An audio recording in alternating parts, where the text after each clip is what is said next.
All right, good afternoon, everybody. I have an update here on what's going on with COVID. Some breaking news here regarding cases that have literally topped the highest ever in this pandemic, 21,000 plus, happening in New York in just one day. So I want to take you directly to some news here, and it'll give you all the information you need to know about how disruptive this COVID wave could be. Here it is. Situations playing out in parts of our country right now are both jarring and familiar. COVID is spreading fast, and hospitalizations are rising. The virus once again disrupting everything from live performances to restaurants to schools and sports. The NFL announced today it's postponing 3 games this weekend as the league deals with an outbreak among players. Similar story in college hoops. 2 of the top-ranked teams in the nation, Duke and UCLA, both scrapping games from their schedule. In New York City, another popular tourist attraction canceled. Just last hour, Radio City announced the Rockettes nixed all of their shows for the remainder of the season. The new wave of infections also taking a toll on restaurants and bars in the big city. At least a dozen temporarily closed this week. Today, the New York governor, Kathy Hochul, said New York State recorded its highest number of cases since the pandemic began, close to 21,000, and the majority of them still the Delta variant. But the CDC director warns Omicron will become the most dominant strain in the U.S. in a matter of weeks.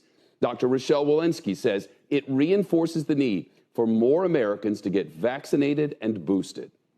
We've seen cases of Omicron among those who are both vaccinated and boosted, and we believe these cases are milder or asymptomatic because of vaccine protection. Meantime, the White House just announced a new plan to keep kids in classrooms. The strategy allows children to stay in school even if they've been exposed to COVID. Here's NBC's Heidi Przybyla on our top story tonight.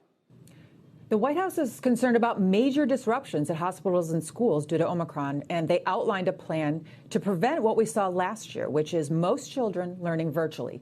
We now have new data and updated CDC guidance showing the effectiveness of an approach called Test to Stay, which involves frequent rapid testing of students at least 2 times per week and robust contact tracing. The idea is that with frequent testing, even kids who may have been exposed do not need to quarantine as long as they test negative.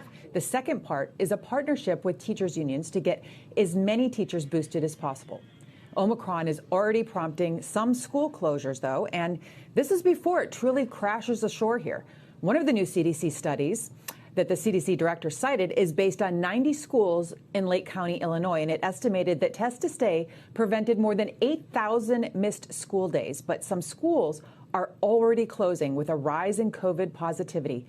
I've also interviewed school officials about Test to Stay, and it basically requires a lot of manpower, requiring a lot of supplies and staffing that these schools just don't have.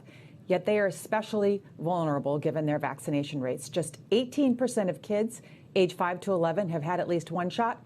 That's 61% of those aged 12 to 17 who've had a single dose.